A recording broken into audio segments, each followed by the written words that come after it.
Hello everyone and welcome to another video. This one is all about spraying and what kind of paint I use, and also a nice little helper for you, nice little discount for the Amicus paint. So Rob and Casper over at Amicus have given me 15% off to give to you guys for a one-time purchase. So if you are looking to buy a whole load, for example, get stock in for the year, whatever you want to do, then now is the time. Obviously it's November, Black Friday deals. The 5% still stands for any other purchases that you buy. Can't get my words out. Head over there. I'll leave links in the description and hopefully up the top. But anyway, let's get cracking with the video and I'll show you what's going on.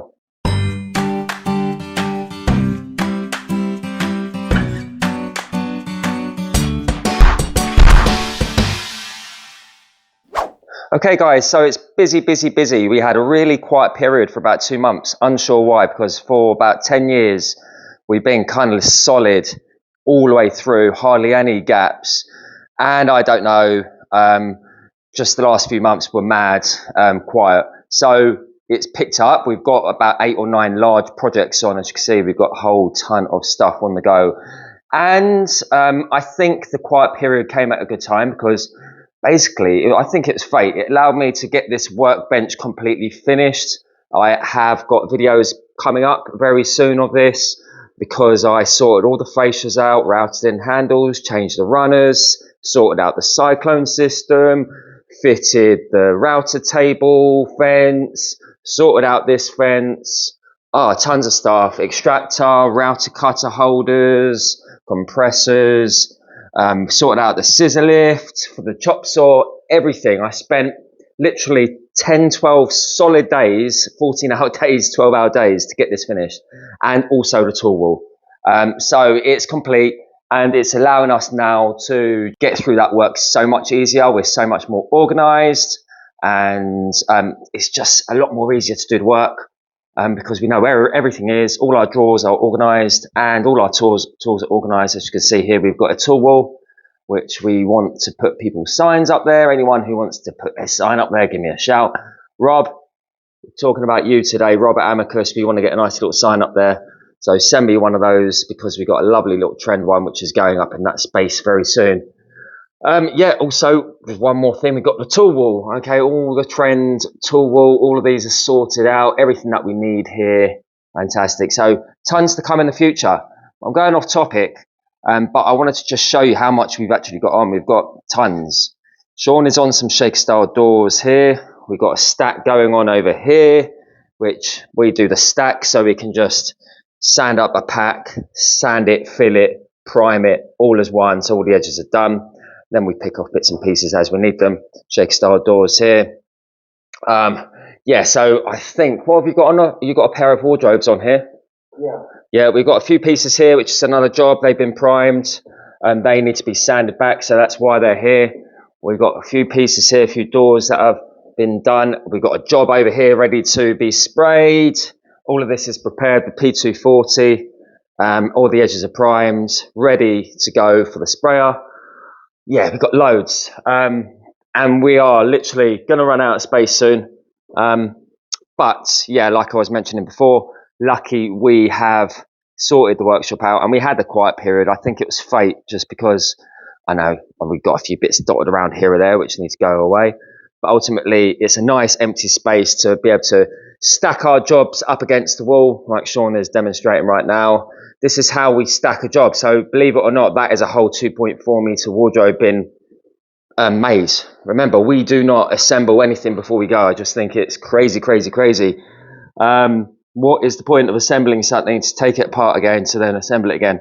If you have machined it properly and you've designed it properly, which you should have, then you don't need to try and dry fit it first. Anyway, off topic, let's move through to the area. This is where all the magic happens, goes from MDF to a colour. And in the last year, I have started to use the paint from Amicus. And if I'm honest, it has changed my finishes completely. The way I spray, how much I use, how professional it is, how good the finish is compared to my other finish. It's just a lot more professional, isn't it? It's a 1K paint. It's a lot tougher.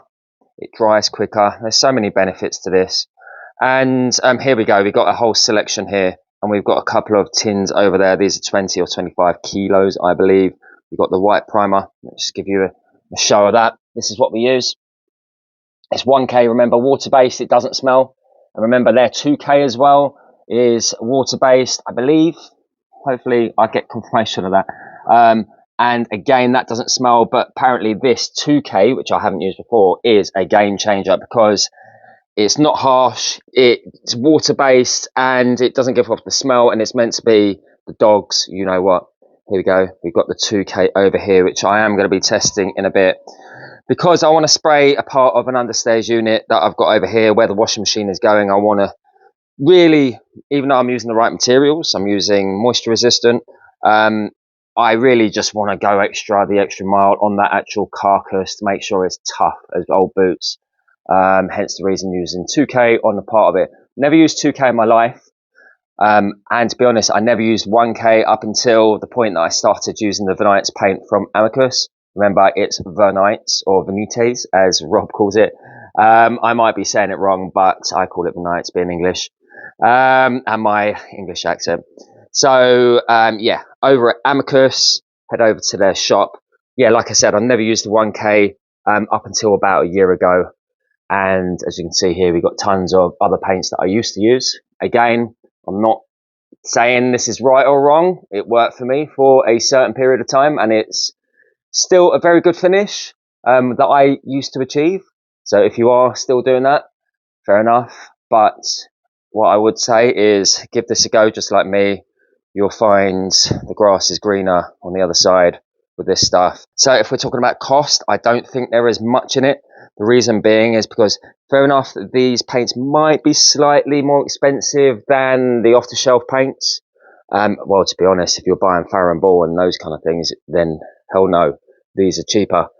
But I use so much less with these because it is thinner. It's designed to go through an airless sprayer, whereas these aren't typically designed to go through airless sprayers. These are. So they're thin. You really drop that pressure down on your sprayers, on your pressure, quite a bit. Okay, so you go from 2,000, 2,500 if it's cold with this type of paint, down to 1,200-ish, 1,500 PSI, which means you use less paint to put the same amount of paint on to get the same coverage as such, and you get less overspray. You use less, hence the reason you're kind of like keeping the same costs as the other paint. So I think they're still like for like. A lot of things that we do and buy is all about cost, so I'm quite aware of that. So yeah, there we go. I think you should give it a go. But yeah, we've got tons in here.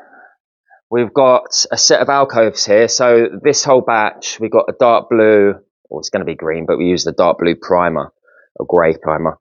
And we've got the white primer there.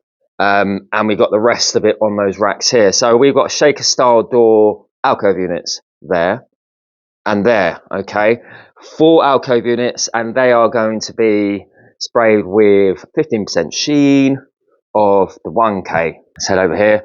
This is the color. So when I get it mixed or matched from Rob and Casper over at Amicus, they put a little dollop of the paint on the top, so we know what color we're actually going.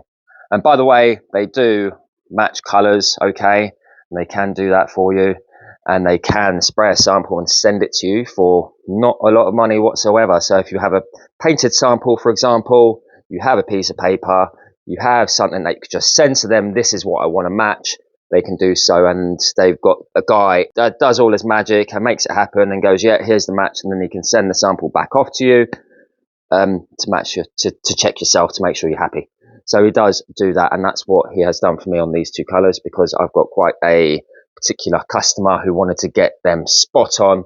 The colour that we're using now is also the colour of his walls. He wanted to make sure they matched. He had problems with Farrow & Ball before, and he said the 2 colours didn't match, even though he got them matched somewhere else with the off-the-shelf paint. So I have got Rob to mix this for me and sent the sample off to him, and he's happy, hence the reason I've got my 2 paints here. So those 2 tins are going to do the darks, and then we've got These two tins, I'm going to do the lights. We've got like a creamy colour and a greeny colour with that and that. Tons to do. I have got more work coming through. I think we've got 4 jobs in total. We've got an understairs unit, we've got a pair of wardrobes, we've got 2 pairs of alcove units, and we've got a single wardrobe. All here, here, everywhere.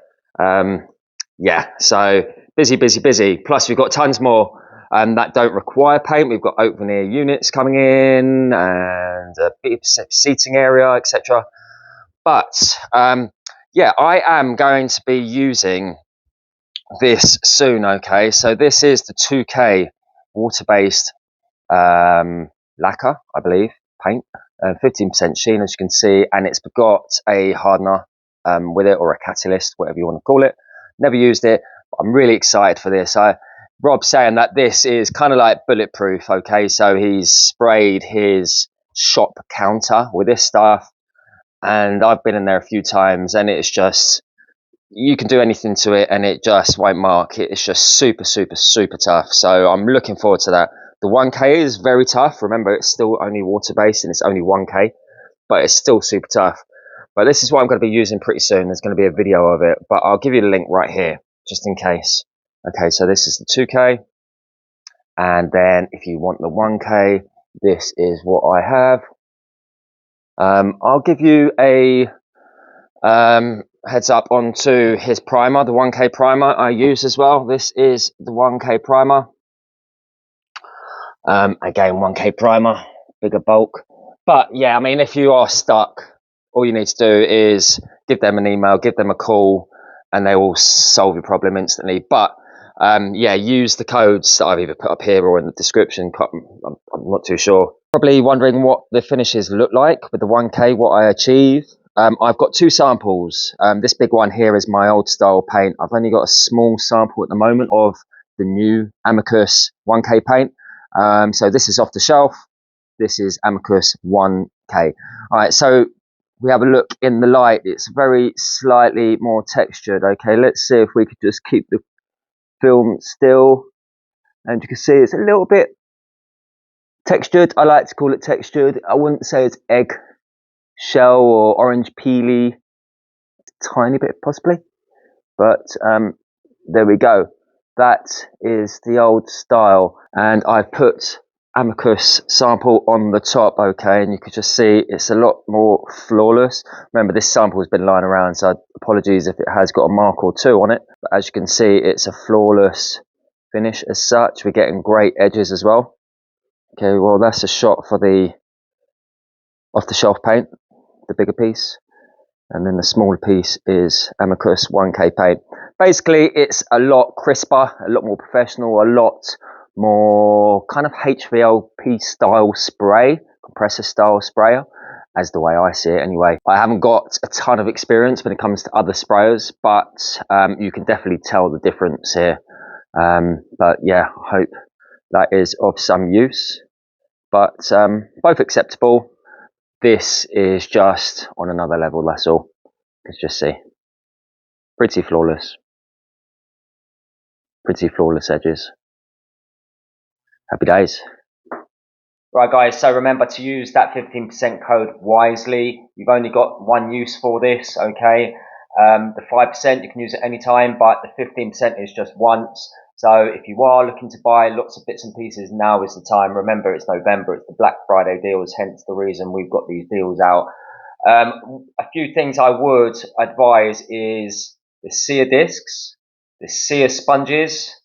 They are 2 things that have changed my game on the preparing my paint, my primer, to be able to get my top coat top notch, and the 1K and 2K paints. But yeah, the abrasives is the sear discs and the sear sponges, and then yeah, depending whether you want to go 1K or 2K, that is totally up to you. Yeah, and that is all I wanted to say. Anyway, I think that is all the information I want to give you. Oh, I forgot to say, I am using airless sprayers, by the way. I don't use HVLP, so all of these go through airless sprayers. A little bit different from the rest because everyone else uses compressor sprayers. Yeah, anything else I need to say? I don't really think so. But yeah, I hope that has helped. Send me some questions. Send me your inquiries. Let me know what you want to know. I want to know if you've got any thing that I should be bringing out next week or the week after, just so I can just answer your questions and any queries that you may have to do with spraying, to do with finishing. Yeah, if you're unsure, just give me a shout. But hope you enjoyed the video. Take it easy. I will see you in the next one. Not sure what it will be. I'm a bit freestyle, as you know. But yeah, I think that's it. Do you want to say goodbye, Sean? Bye, everyone. Goodbye. Have a great rest of the day. See you next Friday. Take it easy. Ciao for now.